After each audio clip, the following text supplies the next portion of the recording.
this time I prepared a speed build, that is, the entire assembly process was recorded and accelerated, and during the video I will make comments when I think it's necessary, but basically just leave the video running on the TV in the living room while you salt the meat for the barbecue and leave the MAL 90 chilling.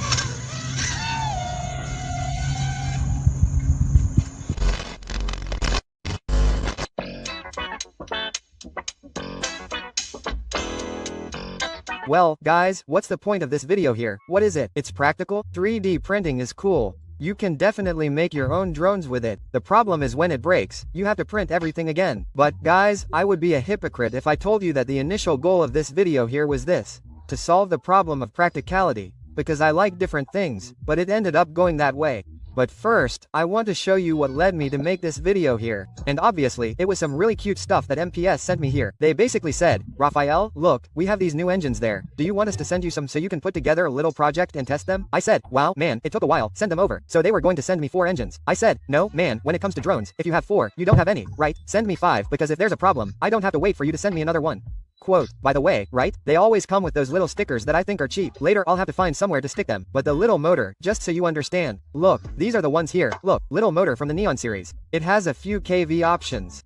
This one is a 2306 with 2050 kilovolts. And so, guys, this motor here has a number of qualities. For example, its acceleration is extremely linear, and yes, that helps a lot when performing maneuvers, because it makes the drone much more predictable. And among the 3 motor versions, we have the 1950 kilovolts, which is recommended for 6S batteries and will give you flight times of around 8 minutes, which is an eternity for this type of drone. Then there's the 2050 kV version, which is the one I got, and it offers a crazy amount of power with a 6S battery, but it still allows you to fly with a good 4S. And lastly, there's also the 2550 kilovolts version, which is specific for 4S. And the cool thing is that MAPS provides data tables for each type of motor and each type of propeller. So, for example, in the case of the 1950 kV version, we'll get the highest thrust with the 5145 propeller.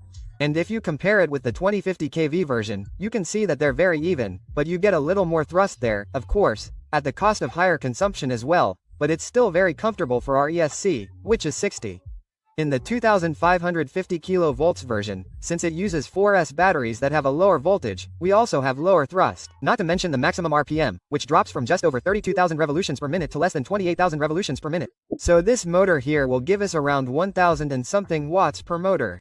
So our drone will have over 4,000 W, which is also quite absurd. And then I asked them, right, to send us some propellers too. So they sent them, right? They are the propellers. In this case here I asked for the 5145, which were exactly the propellers they had in their chart. And then this will be like the basis, right, the personality of this project here, which also has an excellent cost-benefit ratio. The link is in the description for you. You can click and take a look there. But then coming back to our project, what's going on, guys? Before we continue, just to give you 3 little notes that everyone already knows, but it doesn't hurt to remember. Are you just thinking about buying a DJI drone? Don't forget to check out Fly Pro, one of the most traditional DJI authorized dealers in Brazil. It gives you full support when choosing your drone and, unlike some other authorized dealers, it has the after-sales service that you already know, right, that treats you like a king. But if you choose to buy your drone abroad, know that you need to have it approved by Natel and register it. And we do that job. If you need it, just point the camera here at the QRC or click on the link in the description. But if you're in doubt about which drone to buy, there's also a solution. Just get in touch via this email here and schedule a consultation with me.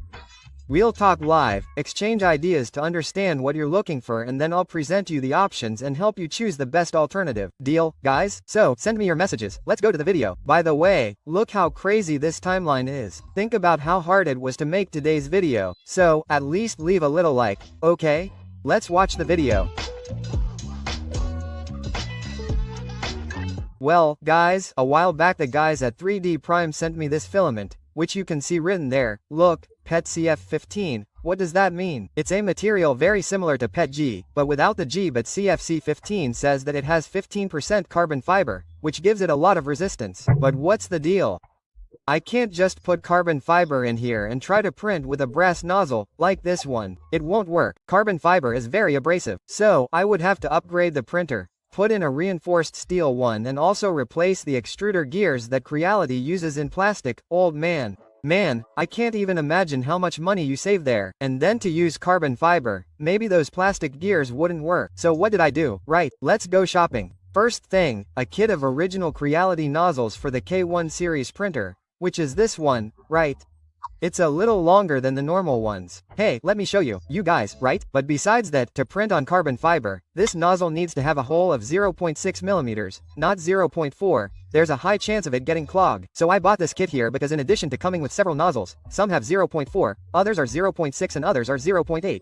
And that solved my problem. After a while, the metal gears also arrived, which are these here, look. So, guys, to be honest, I'm only going to change this here when these plastic gears here are finished grinding, because there's no reason to go through that first, right? So, I left them rolling around until the day I grind. Then I'll go and change them. And just in case, where did I leave it here because I've already lost it? Well, I lost it. I don't know where I put it. Just in case, I also bought a new kit with Teflo tubes and a bunch of other stuff. In other words, I got everything I needed for a cool upgrade. And besides that, I bought this thing here. What's this, guys? This is also a Creality piece of equipment, okay? It's used to dry the filament. And although this isn't really necessary in the case of carbon fiber here with PETG, let me show you where it is. It's here, look, it's this little guy here.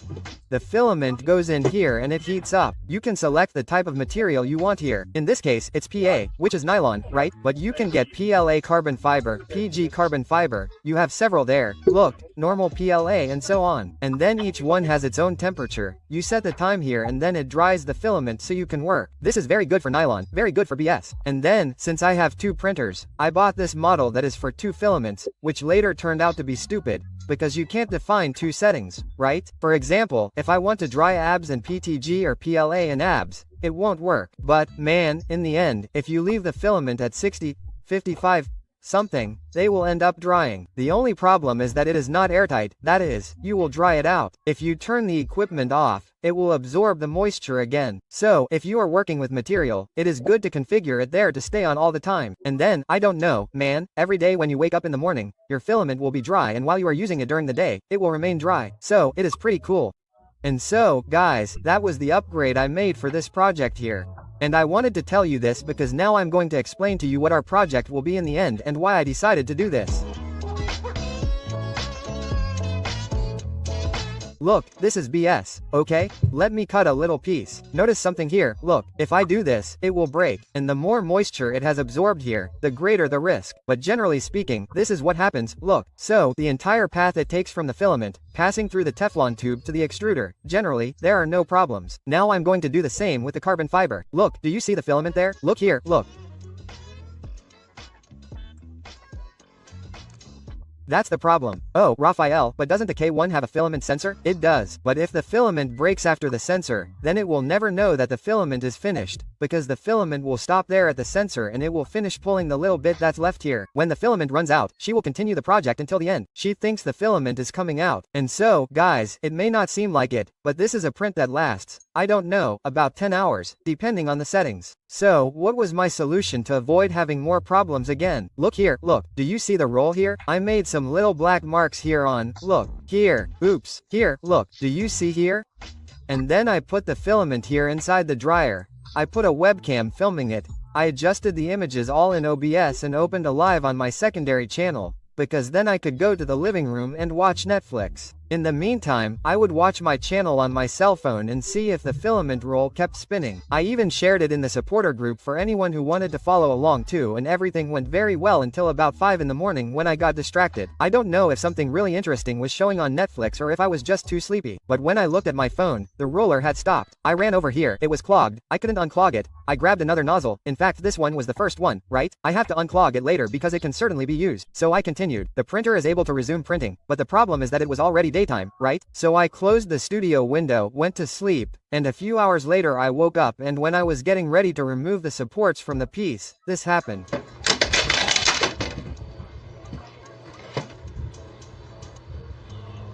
It was just that little moment that I didn't notice when it continued printing without the filament sensor detecting it.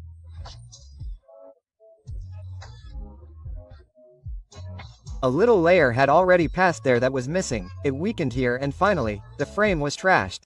And then, while I was thinking about resuming printing, I thought, man, it's never going to work if you use a frame full of filament for something like drone racing or freestyle. It doesn't work. It has to be something like this. If it breaks, you go there quickly, print another one and it's flying again. And that was the solution. Think of something light and resistant. Right? Because it will increase the safety a lot, right? It will make the material less tired, let's say, so to speak. So, I'm going to speed things up a bit so I don't bother you guys, because basically, guys, it's about installing a motor and adjusting wires, inserting screws. Imagine 4 motors, 4 screws each, 16 screws. You have to aim them there, getting them just right. It's not because it's printing, you know, it's not because it's 3D. If it were a little carbon frame you bought, it would also be the same problem. Anyway, let's install the controller now.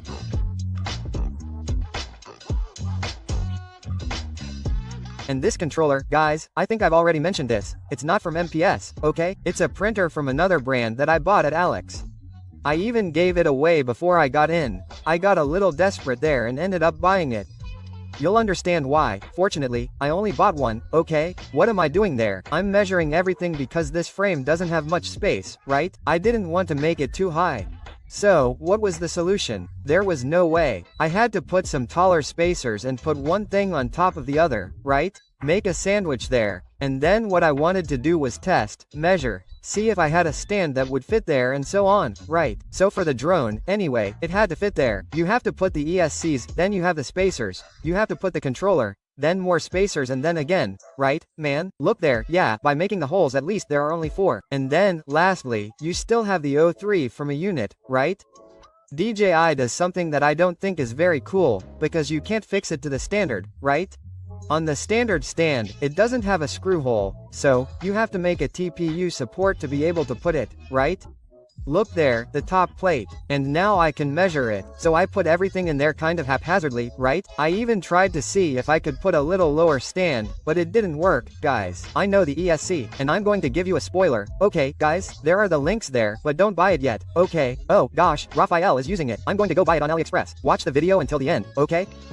Soldering, you'll see that I'm finally using the flux there, the soldering paste. I think it's been about 10 years since you guys told me that. Personally, I've never missed it, you know? I could go another 10 years without it, but I have to, you know, give in because it really makes things easier. The soldering looks better, right? It does and should get better too.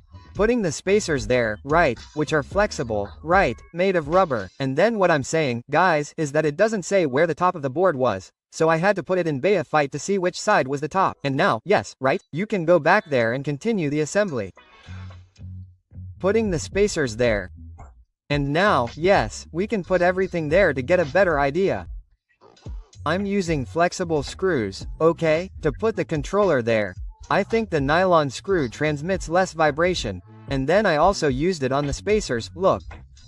So there's no risk of, I don't know, hitting it in the screw head going in there, right? It's more resistant. Now, yes.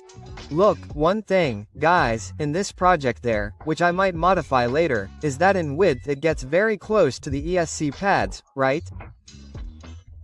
So, depending on how you do it, there's no point in having those shock absorbers there that come with it, if the little wire is touching the side. So, I think I'll fatten it up a bit later, okay? Then I'll put the connector, right, the cable connecting the controller to the S. And that's wonderful, right? Because in the past, we had to solder. Imagine, each motor has 3 wires. Let me pause for a moment, okay? Each motor has 3 wires. Each of these 3 wires has to be soldered to the ESC. And from the ESC came 3 more wires. Yes, at least 3 more wires. So in the past, we had to solder 3 by 412 by 224. It was rough, man. So that little cable there was a great innovation. So what am I doing? I'm checking which connector to connect the R unit. Look, so I went to the diagram up there, it's not the case, okay? The connector we want is the one at the bottom. Look, that goes straight to the R unit.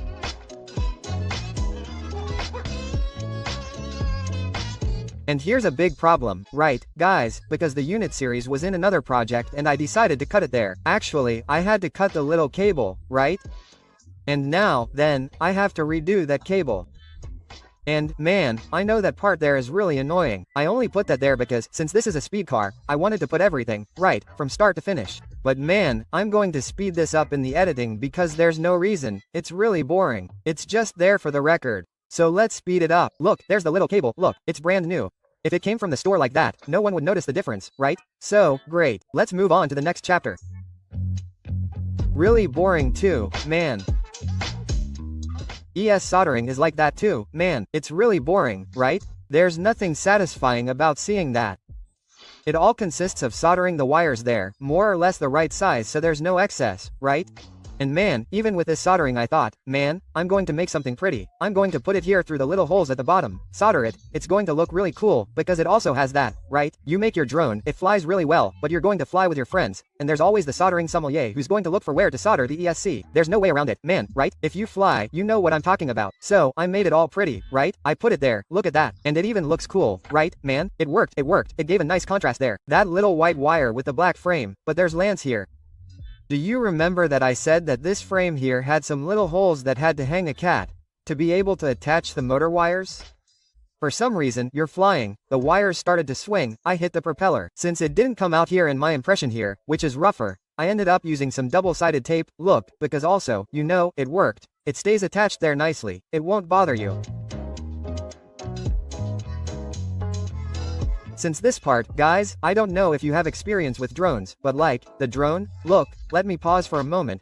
The frame is printed with super hard material, the hardest possible, right? Of course, it has to be resistant too, but the harder, the better. But all the other parts that go inside, such as the camera, controller, antenna, everything depends on supports that are usually made with flexible material, which is this, look, TPU, which is like rubber, right? Imagine if you're flying there, you hit something, break the camera support, lose your GoPro or break the antenna support. The antenna breaks in the propeller, so we do it with this material there, and that's what I'm going to do now with this filament from 3D Prime. In fact, I put it here in the dryer. I left it there for a long time. Guys, it makes a huge difference whether you use a dry filament or a filament that's damp. But before going to print, I decided to redo some things because I didn't like everything that was there in that project, right? Even though it's not mine, I used the part that I liked. And then I decided to make a support for the XT60, because usually, how do you make the drone?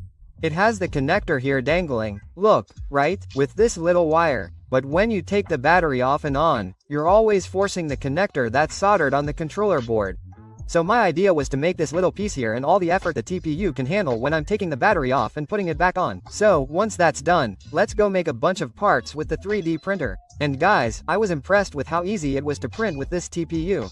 White, okay, I'm talking about the white one. Then with the black one, I had to recalibrate a bunch of things. You guys come, man, same brand, filaments of the same material, but with different colors. There's a difference in temperature, flow and everything else. But anyway, everything worked out, right? In fact, it just sticks nicely to the table, right? I wish abs was like that, but anyway, let's get to the assembly, right? Here are the little white pieces. So I tested it, guys, I confess to you that I didn't like it. I thought it looked really ugly. So, I ended up taking everything out, printing everything again in black. And then yes, right? Look at my little connector. You'll get the idea. Look, I made some recesses there to connect it and then it looks like this, look. Look how cute. We put it there. And now we just connect the little wires. But I'll do that later, right? This is my little case for O3. It's going to be attached to the little screws, look. And it's pressed against the top plate, so it won't fall. A little support for the camera placed there on the antenna. But, guys, I ended up liking this. Do you know why? Because the camera was too exposed. Look, it had to be further back. So, then, right, take it out. Let's redo these supports there. And then, the idea is to put it further inside. Look, you get the idea, right? And I ended up making another version of this frame, look, this one is the one I'm using, where everything is stacked there in the middle. And this other one I made with space for two, right? One next to the other, so you can make the drone with a lower profile. I ended up not using it this time because I didn't have any more material to print, but I'll definitely do a next project with it. So, going back to the project, look, I just printed the new support and yes, right? I couldn't handle so much printing and so much Tinkercad anymore.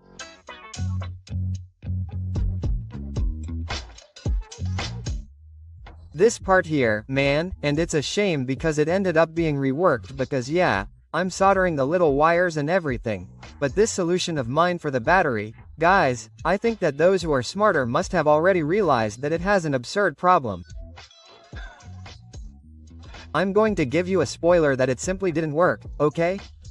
But the reason, if you don't pay attention, you'll find out later on, because there was no chance of it flying like that.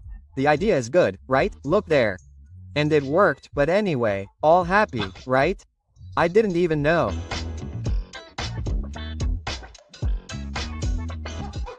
And here then, guys, first attempt to connect this thing there. I even got it, connected DJ mic 2 there, placed it on the side to get the sound, right, in all its glory. Then we got it here, connected the battery, look, listen to the sound.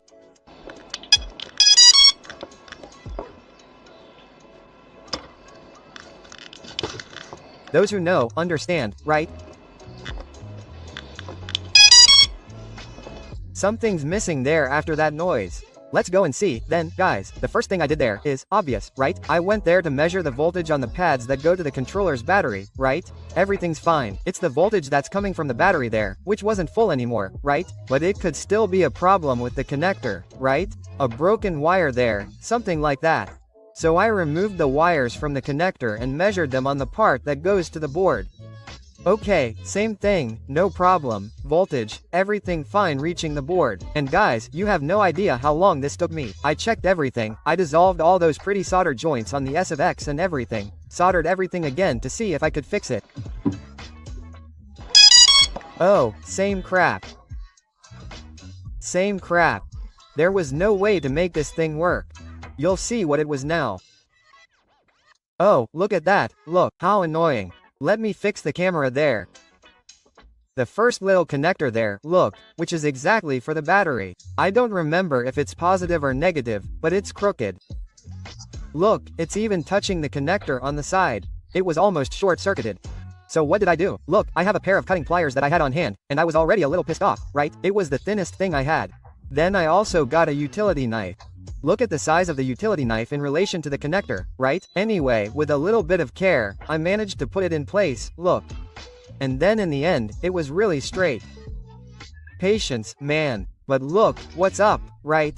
Let's test it again, right? Because, man, there's no problem now. The connections are all fine, there's no short-circuiting. The thing has to work. Let's connect it there. And now you understand why sometimes I feel like throwing everything in the trash, but like, it wasn't hardware, so I'm going to look at the software.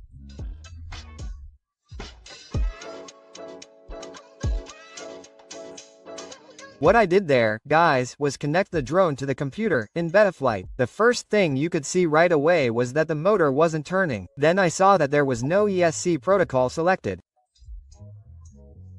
I put the DeHot 600 on, and the board reset, right? Now that's it. And then, with that sorted out, let's test the motors one by one, right? Because they have to work first. It was the second, the third, and it worked. And then, guys, look, and the fourth one worked, okay? And then, guys, remember what I said at the beginning, look, if you have 4 motors, you don't have any, and then I asked for 5, so, what did I do? I went straight there and changed them. But there's one detail, the problem wasn't the motor. The problem is that those screws that I had put there, that I had asked to fix it without the spacer. And then I made a mistake at first. Look there, look, see, without a spacer. So, without a spacer it was touching the motor and could have damaged it. Luckily it didn't happen, but anyway, right? At that point I thought I had solved the problem and I'm pretty happy. And here, guys, is the easiest part, I think, right? We had already made the O3 cable there from the R unit, so it's basically doing that, right? At least physically. So, I connected the cable there, connected it to the connector on the board that is for the R unit. But like this, right? Of course, that's not all. Of course, we need to clean the table first, right? Because it's already a mess. I think I've been there for 2 days in this mess. But then we need to make root talk to the rest of the equipment, which is the glasses and the radio too. How do you do that? First of all, it was configured by Avada, right? I had to switch to O13 R unit. Done, right? That's it. It's a little option in the glasses menu, but now we need to bind it. We need to make the R unit understand who it has to talk to. How to do that? We turn it on, press that little button, and it goes into bind mode. Then here on the glasses, we hold down the on and off button for a few seconds. It will also go into bind mode and they should connect, which didn't happen. What do we do at this point? We'll look at the firmware issue. When the DJI Flip arrived here, I ended up updating glasses, a lot of things, and maybe the Unity series was out of date, right? Now we'll see what was the case. And fortunately it's pretty easy to fix, right? You just press that little button there and wait for this bar there and it goes to 100% I don't know how many times. But at some point it stops restarting and then it gives a message that the update is finished. So now let's try again. Put the battery in, put everything in bin, and put the drone in too. When I put the glasses on my face, the images were already there, total success. So now just put the camera in and then we can test if the support is good, right? Look there, look, it looks good, right? The camera is well set back, which is what we wanted. And this is an old recipe, right, guys? Everyone who has a drone, but not just a drone, right? Those who have a car, who have a computer, a video card and everything else, know that just putting some LEDs in there makes the thing more powerful, right? So the LED was working, but my problem is that I didn't have any working LEDs that were long enough to go around the entire frame. So I had to find 2 segments there, right? Oh, look, this one was also 5V and then I got the little LEDs I needed. Look, they also worked. So let's put some light in there to make this drone really flashy. Cables, that's it, man, the best thing there is. Whenever you want to buy something, you don't know what, go to AliExpress and buy a bunch of those little rubber wires, right? They're not the plastic ones. Here I was just looking at where I should connect those LEDs. That board has 4, right, power supplies for the LED, so I could choose. But this little wire thing, buy a lot of it because whenever we need it, it's never available on Mercado Libre, so it's very expensive. Oh, and soldering is no big deal. Also, it's a piece of cake. I know I bought that load of wires there, man, it's been years, man, really years. And they're always available, right? Cheap. On AliExpress, it's cheap, right? You're going to buy a good little wire here at Mercado Libre, depending on the quantity, you're going to pay a lot. So, guys, little wires installed, okay? So, now I'm also installing the first LED here. And then I need to pull the little wire to power it, but to give it a better finish, not to leave that wire hanging there, I decided to do this, look. A little afraid that, I don't know, it would weaken a little, but it's such a tiny little hole, look. And then I had to put some super glue in there because I was scared, okay? I thought, man, that LED is going to come loose in the middle of the flight, it's going to hit the propeller, it's going to be a mess. Let's put this thing here. If I want to make another drone later, anything, I don't know, man, I'll buy another LED. I'm not going to risk a bunch of equipment here just because of this. So, I really put super glue on it, it turned out good, right? It's never going to come off. If the frame breaks, if it hits a tree there, I'm going to have to throw the frame along with the LED, but bad luck, man, there it is. There the soldering. And despite that little wire, right, tiny, I think that was the easiest soldering I did, man, right, pretty easy there, look. It's nice to see. Done, solved. Then, test it here. Nice. Nice. But there's the whole other side, right? Same thing, apply super bond, then put the LED strip. And this LED strip is a different color, right? One is red and the other is kind of the color of the motors, you know? And then I was even afraid that in a little while I would connect all of that to a single little LED port there, right? But then, I don't know, man, at that point laziness got the better of me. So I just put the little wires there and connected them right there, look, you'll see. Finishing gluing there. And then, look. I just soldered it myself.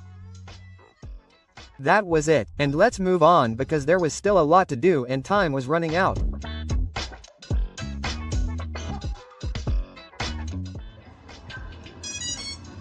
And this is probably the part that people are most afraid of, right? The Betaflight, but you'll see that it's not that big of a deal, right? The first thing I had to do was fix the radio not responding. So I went to the R tab and saw that it had the wrong protocol, it was Crossfire. I changed it to SBS which O3 uses and then success. The next step was to configure the flight modes and I usually only use a 3-position switch. In the first 2 positions it's armed and then in the last position I put it in angle so I don't know, man, if there's a problem. I need to put the drone in stabilized mode, right? You put it in angle or horizon, anyway. And just a parenthesis here, okay guys, because at this point the run was already frying, so I put that little fan there, but it's cheap. By the way, I'll leave the link for you, because it has a water tank, you can put ice in it, and then it's time to fix the OSD. That's really easy, right, guys? Just go here to the presets tab, type USD there, select the first one that will appear there, check both boxes. But then you have to say which art your R unit is connected to. How do you do that? You have to look at your schematic, right? Look, TX5 RX5. So, that means it's on 5. So, select it, go check it out. And that's it for the drone part. Okay guys? Then, just for the goggles, you have to go here to settings. It's in canvas mode there, look, and change that option from normal to HD, because then you'll be able to use the HD, which is prettier, it fits more information too, you don't need to use it. And then on this screen I'm just putting the information I want. I like to put a low voltage warning right in the middle. I put the consumption information there in the corner. Basically that's it, without much luxury. And what I'm going to do now is test to see if all the engines are turning in the right direction. Okay, so I'm testing engine 1 there. I like to do it like this. I put a loose propeller, right? Never do that with the propellers attached. And then I tighten it there and see if it's turning in the right direction. In this case, it's turning in the wrong direction, okay? But I didn't notice and then I thought, no, okay, everything's fine, but no, it was turning in the wrong direction. Engine 1, then, it's not good, but I didn't see it. Engine 2 is turning in the right direction. Engine 3 is also turning in the right direction and engine 4 too. So there's only engine 1 there that the open-mouthed guy didn't see, but like, there's no way you can fly, right? So sooner or later I'm going to have to look at this problem. Oh.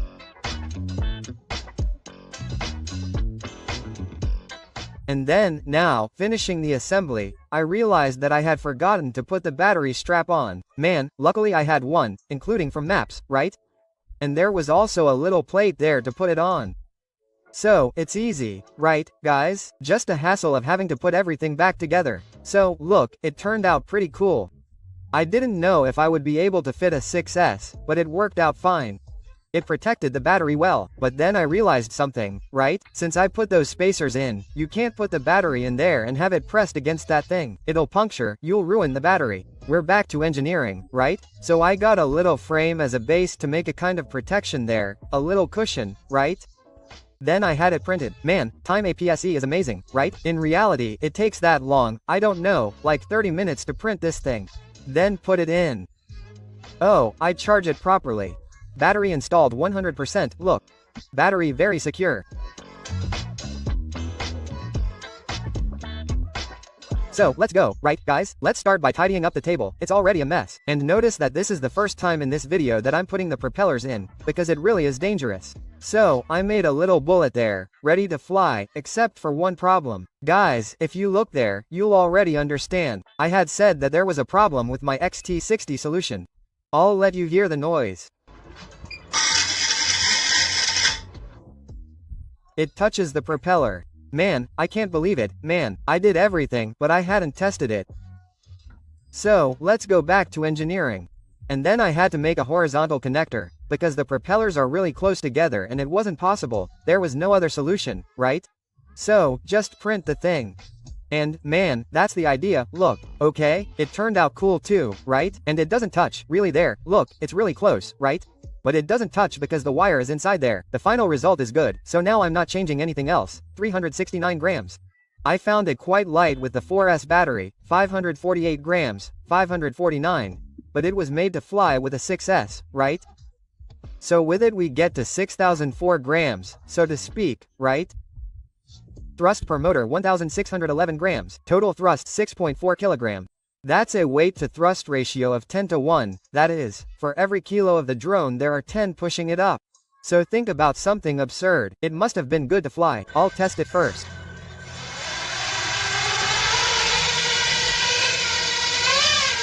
And usually, guys, you have problems with frame rigidity, things like that, it gets all crazy, it doesn't take off, right? So, yeah, and here, let me just explain what I was going to do.